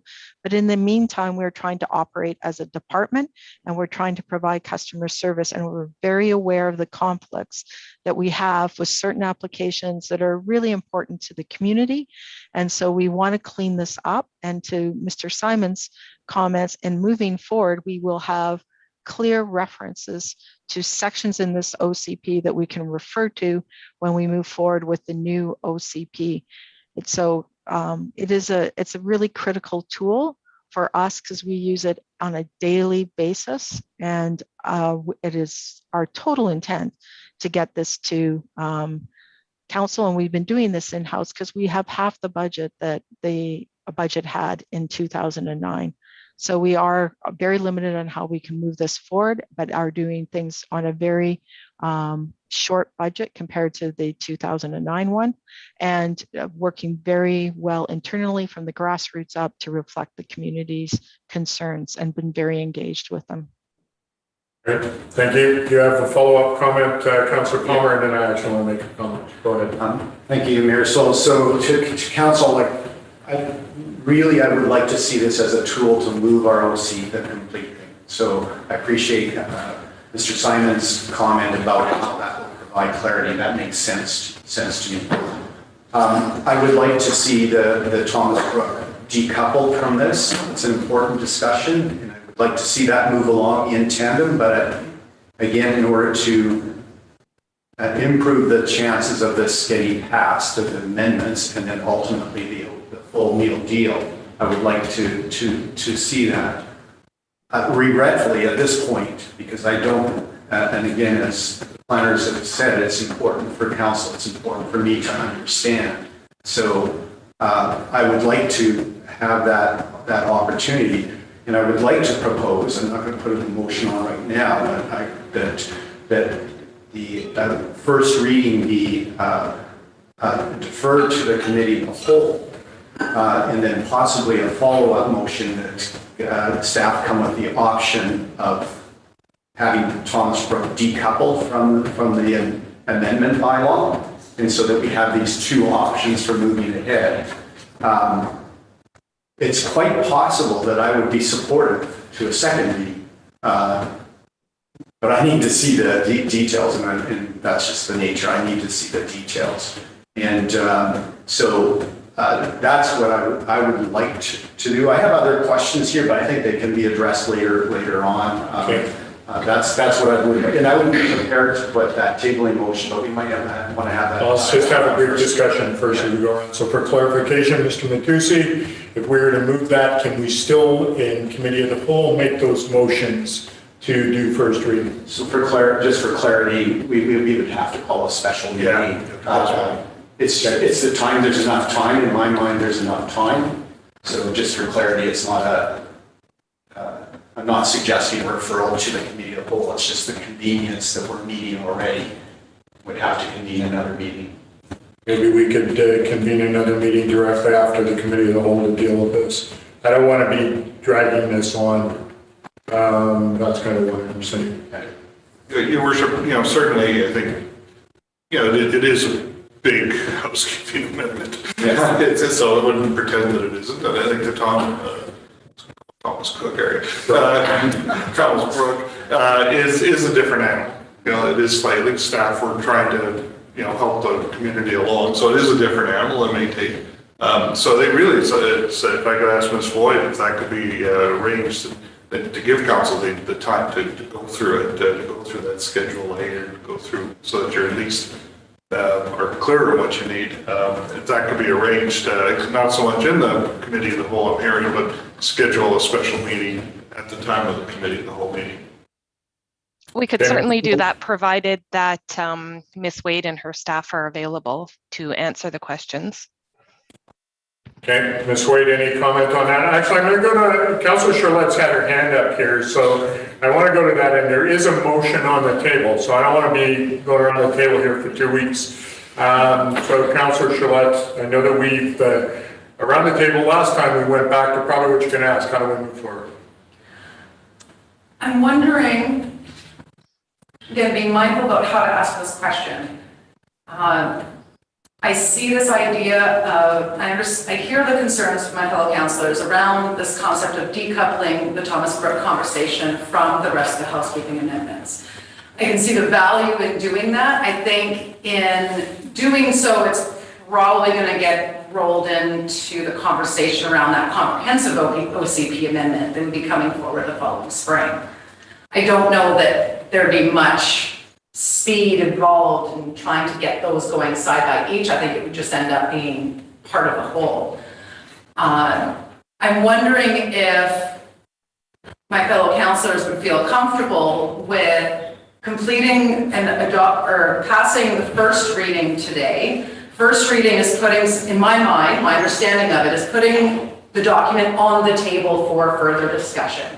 We then have time between the first reading and the second reading to do our own research, to do more follow-up. Staff have time to go back to the community, to go back to Thomas Brook, to gather more feedback. We've asked some very clear questions today, and I don't think we're finished with that yet, that then would come back at the second reading where we would have that more fulsome discussion around what that document was going to look like. At that time would be an appropriate time, in my understanding, to decouple if that was still decided to be appropriate. If, on the other hand, we're able to have good consultation with the community and with the residents of Thomas Brook, and everyone feels comfortable, the overwhelming feedback is that everyone is comfortable with moving this forward, then perhaps my fellow councillors would feel more comfortable at second reading, and we can make that decision then. I don't know that the conversation you're proposing to have at Committee of the Whole, I don't see it as very different from that process. Other than there may be a special meeting, there may be some more steps in getting this done, but I think those concerns could still be addressed through a first reading now and a second reading at some time in the future after these consultations were completed. Okay, thank you for that comment, because that's kind of where I was going to be going here. If we put through the first reading now, it gives council time to digest what's in their packages as far as delving into everything, then come back with some pointed questions for the Development Services Department before we delve into second reading and actually get some input back. How would that work for Development Services? That's just a question at this point. Yes, Your Worship. I think the idea of reaching out to the community to have further discussion, in particular with Thomas Brook, is appropriate, and we can definitely do that. And as we did with some of the requests with Council for Short-Term Rental, we can do the research and analyze that and bring that forward. And if we do hear that there isn't support for this, we can definitely document that, and that would be an option for Council to consider at second reading to decouple it if it wishes. I do know that we have consulted with them. They have been supportive, and so far to date, we haven't heard anything opposed to it. And to get the conversation going with the community, I think would be very beneficial. And we certainly have heard from Council their concerns, and we can address that in the consultation and provide that feedback back to Council and do a second reading report and put the options forward to Council that we hear based on our analysis and communication with the various committees. Okay, so I'm going to go around the table. So I'll go to Councillor Palmer first. I know you have some more input, but would you be willing to do that, Councillor Palmer? So, Mayor Sulz, what I'm going to do is put the tabling motion on the table right now. If it gets a second, we'll have that debate.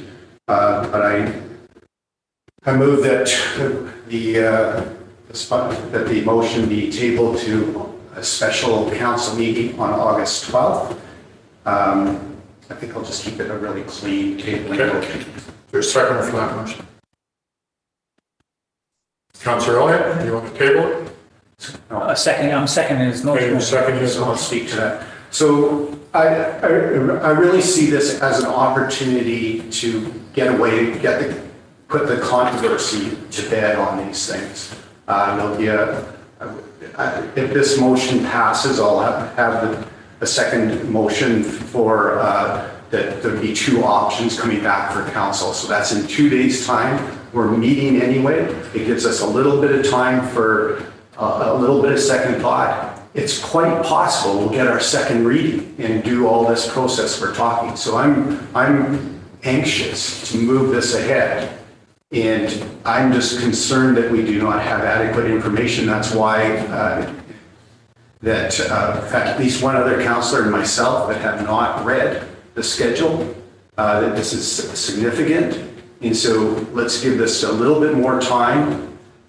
And by doing so, we'll actually speed this up. So that's the reason behind the motion. But I think we've gone around this circle quite a bit, Mayor Sulz, on this, and we could have a vote on it. Sure. Any further comment on the motion on the table? Just a question. I'm just curious Why, Tom, who's being disadvantaged by not getting this resolved now? Like, there was a temporary use permit mentioned. Are they suffering because this is still in limbo? Well, the temporary use permit goes till December. So the urgency is, Ms. Wade, any comment?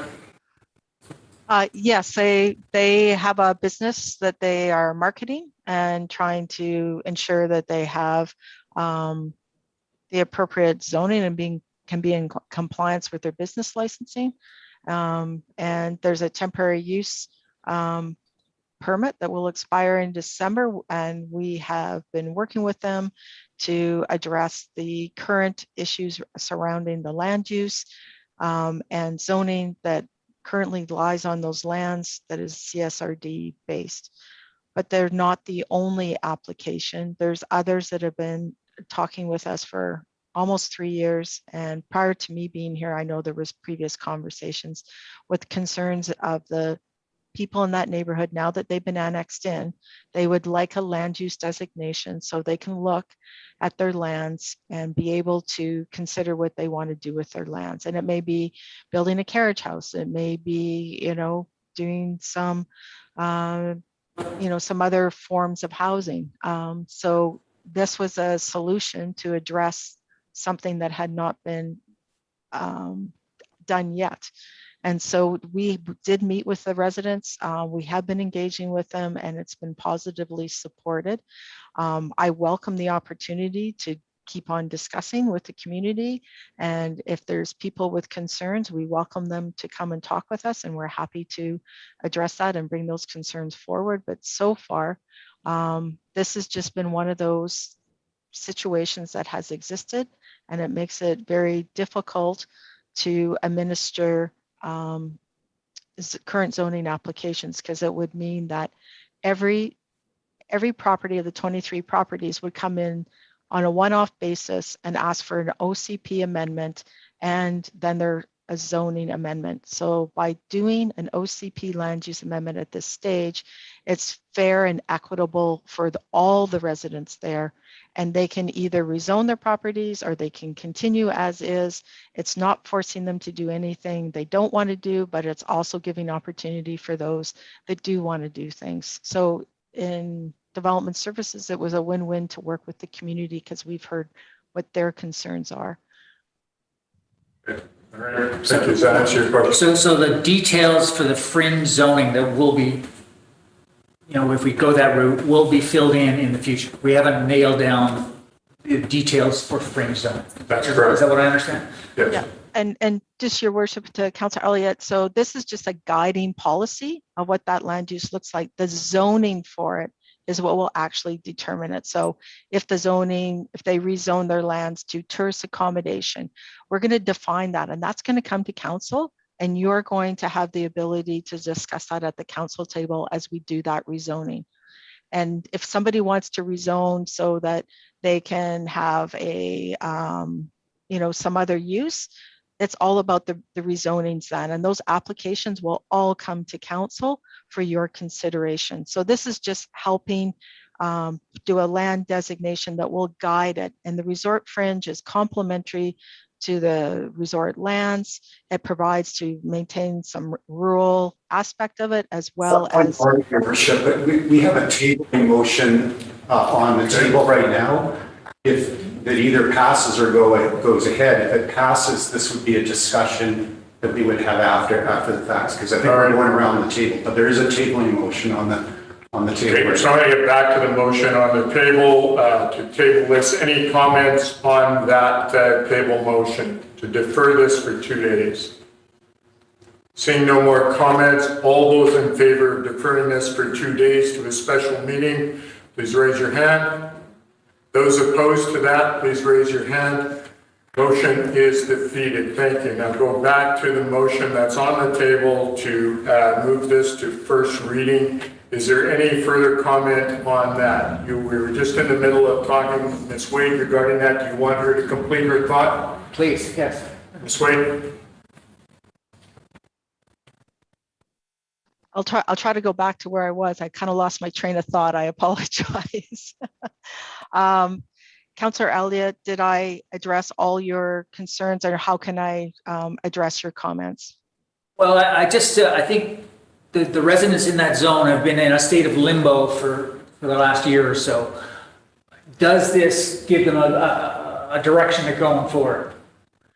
Through your worship to Councillor Elliott, yes, it does. That land use designation gives them some guidance for whatever they might want to do when they come in with a rezoning application. They still have to rezone, but at least they have the idea of what the intent of the land uses are in that area. Do you have a follow-up? Yeah, just will those residents have any input in the qualifiers for that zone? How they can develop? Like, will they decide? Well, if they want to do Airbnb or vacation homes or put a carriage house in, will they have any chance to give their say? So there's two components to your question, Councillor Elliott.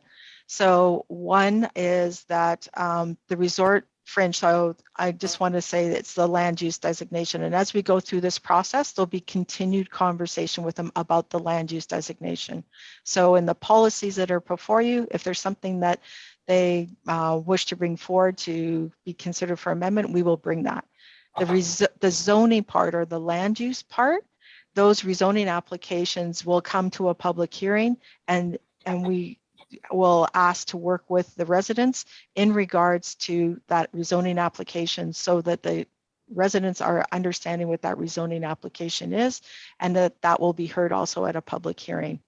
And it would be helpful that during that process that the applicants actually consult also with the neighbors, which is a practice that hasn't historically been in play, but something that the Development Services is trying to implement. Okay, thank you. Mr. Simon. Oh, to your worship, Ms. Wade covered off what I was going to say. It just has to do with the policies.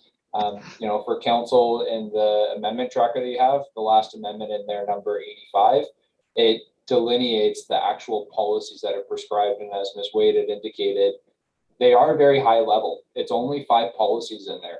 So it's kind of telling people you can do some residential development if you wish, or you can do tourist accommodation that complements the resort.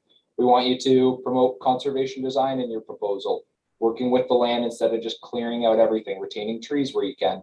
We want you to consult with your neighbors. If your neighbors have concerns, what have you done to address those concerns? That's in essence all this policy framework is indicating. And then at the rezoning stage, when those come before council, that's when you would actually see the more specific details about what uses are actually prescribed.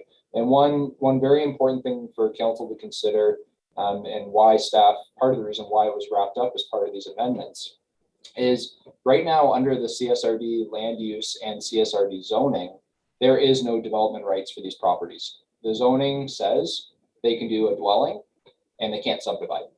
So they have no opportunity, and the only property out there that really is developed in line with current approvals is issued through a temporary use permit that, as Ms. Wade indicated, is, you know, pending expiry shortly. So this does bring those properties under the city fold of our regulatory framework, and it gives them the option with some broad guiding principles on how they can develop. And staff intentionally develop those principles to be broad so that the owners had a say, and so that their neighbors also were able to impact that development proposal as it comes forward. And then council has the final say when it comes forward. So just wanted to clarify that they have minimal development rights right now, and that this was intended to be very, very broad and not overly prescriptive. Okay.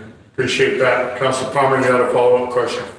Thank you, Mayor Sulz. So we've heard that there has been no negative feedback regarding Thomas Brook. So a question that I have is on, so that this, if I'm understanding correctly, this is a result of the discussion we had on vacation rentals 2 weeks ago. And then we've heard that the Thomas Brook residents have been consulted. And I'm just wondering, when were they invited and how much time did they have to respond?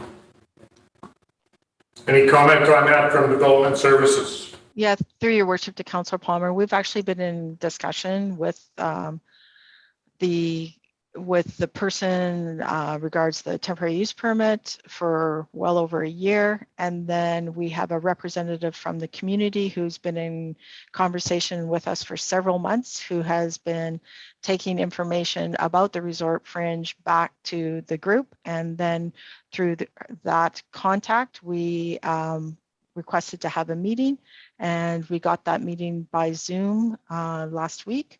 And our commitment to them was to have a continued conversation with them to continue moving forward with what we heard in regards to theirs, which was supportive over the proposed policies that we had. And we shared those policies with them, and we can keep on having that dialogue and with them, was what we said we would, and we will do during this process. Follow-up question? Just a follow-up comment. Councils may be aware that I was advised of an email that went into the spam filter from the city. So I looked at it, and there is a resident that was flagging concern. I think it's important for us to consider that as far as the Thomas Brook. And this is why I wanted to decouple this whole discussion, because I don't think it's quite as clean as maybe we're understanding. So dear Mayor and Council, we would like to respectfully ask Council to consider deferring the matter of Thomas Brook Resort Fringe at the August 10th Council meeting in order to allow a reasonable time frame for those affected to fully understand the potential implications of the proposal and seek further details and consultation, if appropriate, before advancing it to the next official phase. As far as we are aware, the earliest availability of the official information was August 4th for the purpose of discussion at a meeting that was held on the same day. We learned of the meeting during the August holiday weekend, which did not provide us with enough notice to attend. The opportunity to consider possible alternatives and add clarity to potentially major impacts would likely lead to more mutually beneficial and unifying solution. I tend to agree with the applicant, this letter. And this is just one voice, but we also are in my opinion, overweighting on one particular application. And this item has been before council in February. There's been 6 months that has already transpired. So we're getting caught up in the Thomas Brook, and this is exactly why I was suggesting we decouple and have those options. It still can be done, but I think that's all my comments. I have other comments on the, maybe I have to ask them now specifically on the amendment. Okay, I'm going to go to Councillor Charlotte first. She had her hand up. Just further to the question of deferral and wanting to have more input, I think we've talked this through. There will be further opportunities for input. This is not the final document. This is not being adopted today. This is not third reading. This is first reading. So the concerns that Councillor Palmer is referring to, I feel will be addressed through the consultations described and moving to the second reading in time. Okay, Councillor Burchell. I'd just like to point out that, basically we're spending the majority of the time talking about Thomas Brook and not the rest of the document, which is exactly why I think we should decouple it. So could I put a motion on the table? I'm not sure how to phrase it exactly, Mr. Matusi. Just go ahead, we'll figure out the wording. So there's a motion on the table right now, so we would either have to accept. Sorry. Yeah, no, that's fine. So do that. And do that. Cindy had raised her hand. A separate. Okay, yeah, sorry, Cindy. Cindy, if you just weigh in, so we have to vote on the motion that's on the table, and then we can make a further motion to decouple. So we could vote in favor of it going first reading and then make another motion to decouple. Is that correct? Yes, or somebody could put an amending motion forward if the first or and second, the motion maker and the seconder agree with it. Okay, who made the motion? Well, Tim tabled. No, Councillor Charlotte and Councillor Elliott. Okay, so you guys made the first motion. Are you comfortable amending the motion to decouple the Brook thing? I'm just asking the question first, okay with and then I'll get back to you, Councillor Palmer. Is there an opportunity to recouple it in the future? We're going to decide. Okay, so is there an opportunity to bring it into the fold in the future? And that will go to Mr. Simon. To your worship, if you guys direct staff to decouple it, then we are going to create two separate bylaws to come back for council consideration. One of them being 90% of the OCP and the other one being 10%. And I see 10% being the Thomas Brooks. I see Ms. Wade has her hand up, so she might want to add on to that, but we would be considering them as separate bylaws if that's the direction that council provides. And then if council provided us direction to merge the bylaws again, then we would have to go back and do that. And there may need to be second reading as amended, third reading as amended, if that's the direction council provides. So it does convolute the process of it. Okay, I'm going to go to Mr. Matusi before I go to Ms. Wade. Yes, Your Worship, but there may be no reason to necessarily remerge them. I mean, you can just deal with two same night, right? So the same, you have one public hearing for one separate public hearing, and the same logic applies. It might be a good thing to do anyways, right? Because the Thomas Brook people may be a very select group, but the other group might be different. So you would never necessarily have to bring them together, but you could run them parallel.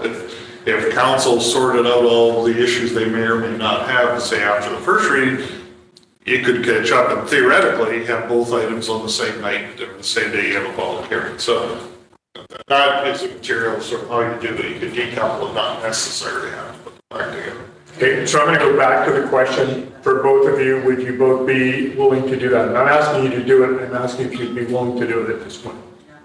Would you be willing to do it? I guess, I mean, I just don't want. Just a yes or no? Yes. Okay, Councillor Palmer. You had a comment, you had your hand up. Before we go back to dealing with this. I guess anybody can make the amending motion on the motion that's on the table. Anybody can do that. I don't think it really matters whether it's done before, but it shouldn't be a friendly amendment. So that's my only point. I cannot support the first reading at this point regardless. I could if I had adequate information. I will be bringing the motion afterwards, make sure that I have complete information for further readings.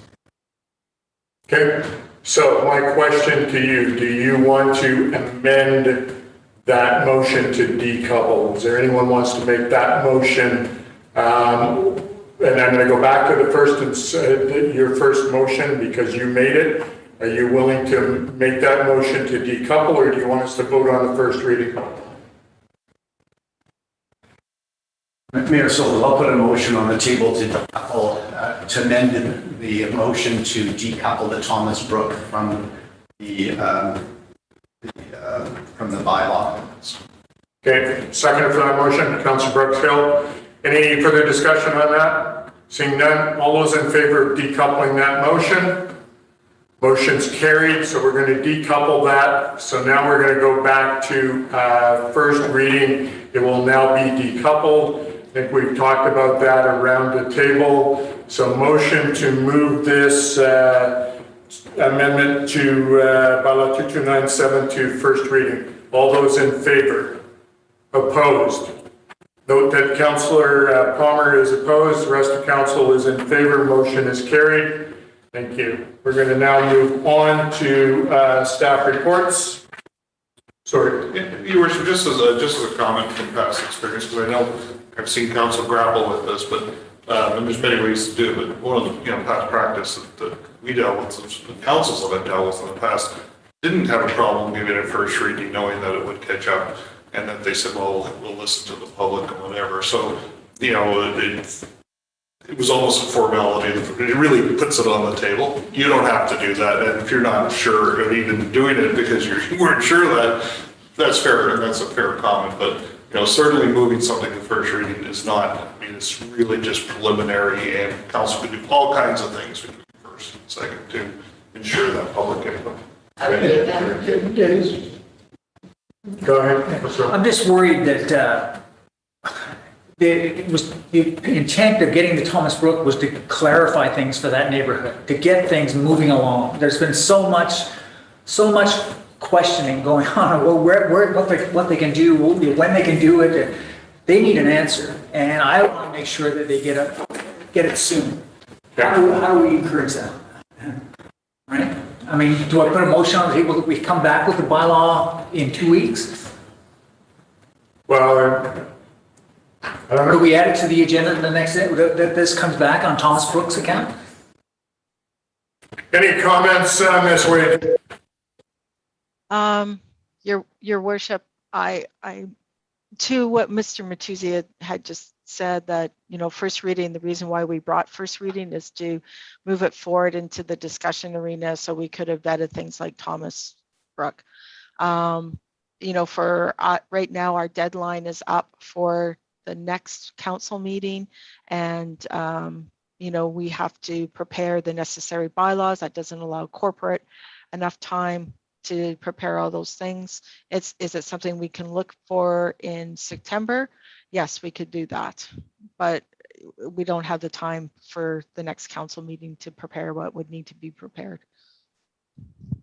Mr. Palmer suggested that we do a special meeting in 2 days from now. He was willing to, as long as he had some time to review it. Is that still possible? Well, we just dealt with it. First reading is going forward. First reading of the amended version without Thomas Brook.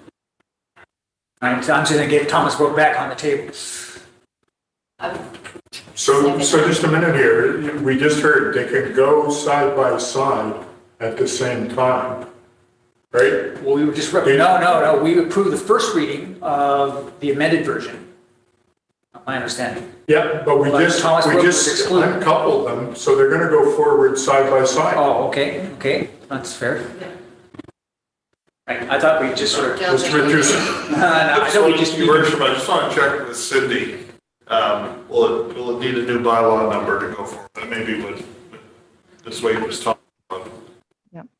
Yes, your worship, through the Thomas Brook amending bylaw will need a separate bylaw number. The other housekeeping items can still stay on the 2297 that you've seen before you as amended, and we'll pull out the Thomas Brook aspect of it. And then we'll give it a new number to move it forward. The Thomas Brook, yes. It'll be a new amendment bylaw, and technically it could get first and second reading when Development Services brings the housekeeping bylaw forward for second reading, so that they're aligned. Okay. Does that answer your question? Yes. Councilor Palmer.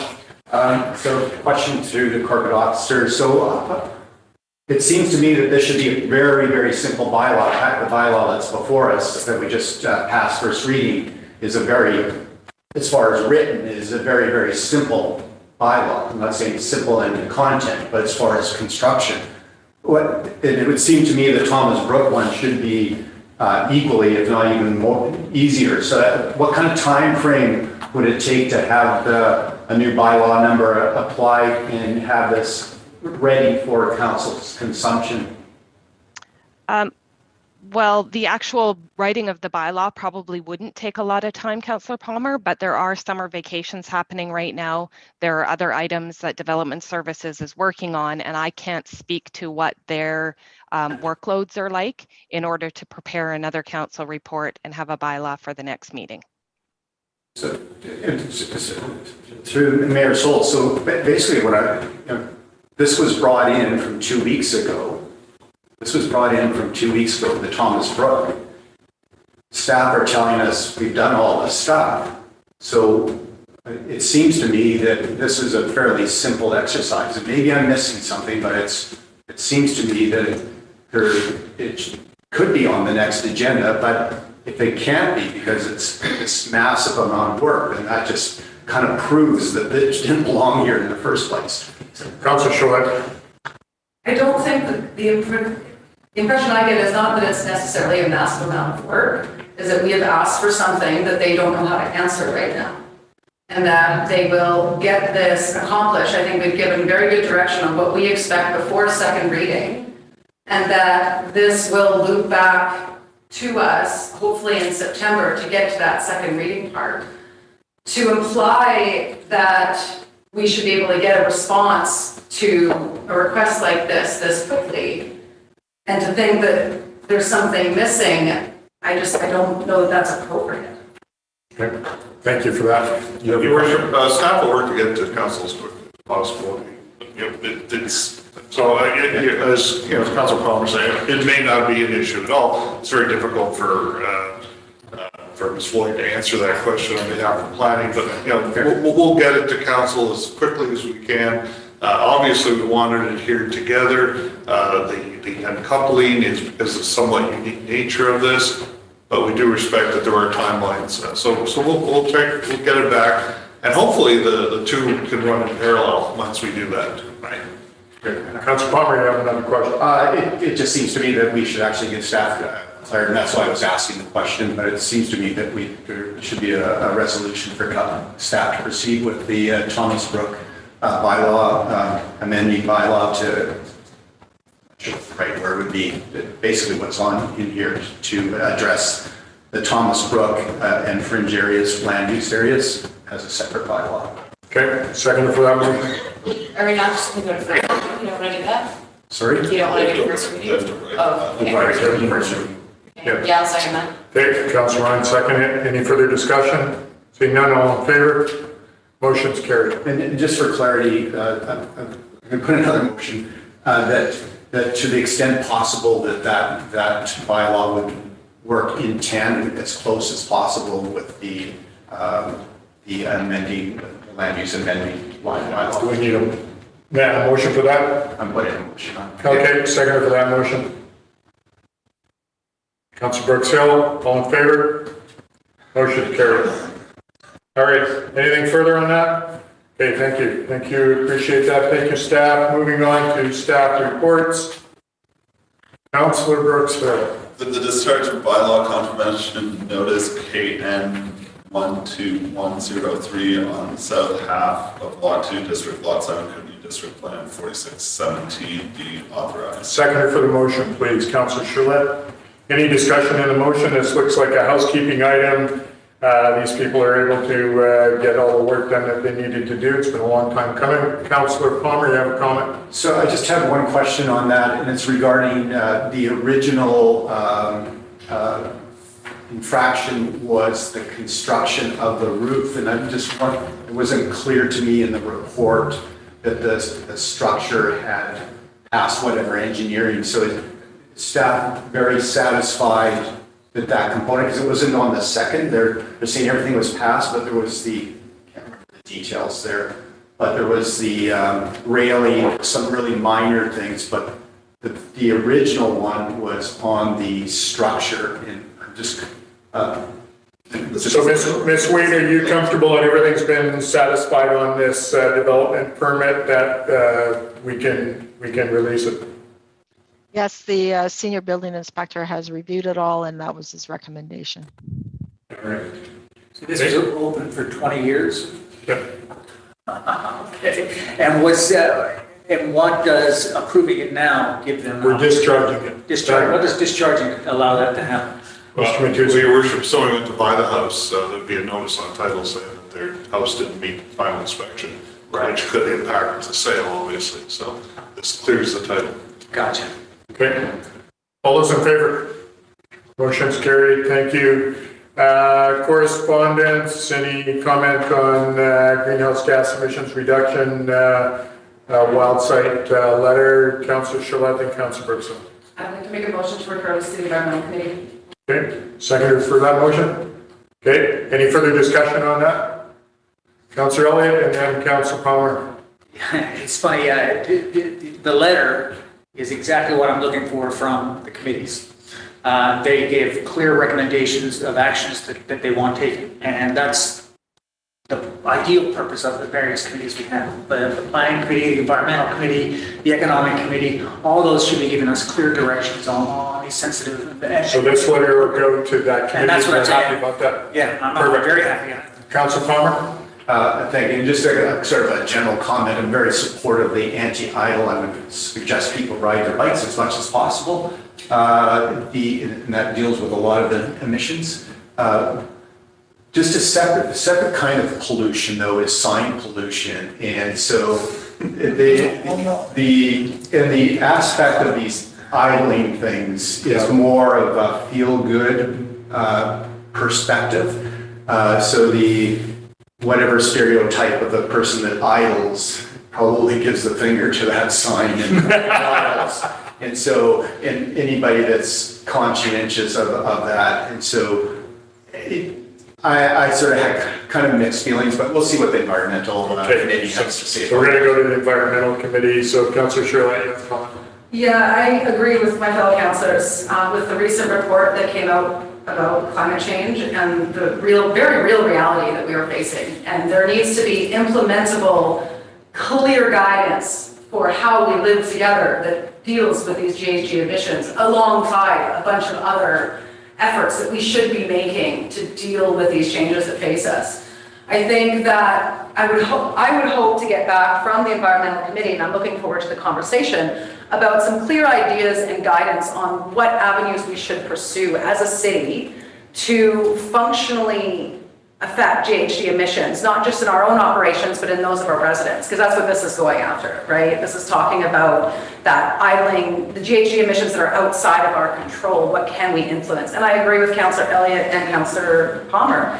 More science might not be the answer, but I hope to see fulsome discussion at that committee table to come up with some meaty, implementable, enforceable ideas that we can then discuss at council. Okay, let's vote on all those in favor. Motion's carried. Good. We'll send it to the environmental committee. Communications, City of Langley improvements to pre-hospital care system. Any comments on that? We'll just accept that as coming in as for information. Advisory Planning Commission meeting minutes. Any comments? Any questions on that? Seeing none. Cindy, do we have any questions from the press? We do not, Your Worship. All right, I'm going to ask for a motion to go in camera pursuant to 90.1A and K of the Community Charter. Councillor Brooks Hill, Councillor Ryan, all those in favor? Motion's carried. We're going to take a break for a couple minutes and then we'll come back in camera. Thank you. Can we mute now, Cindy? Yes, you can mute and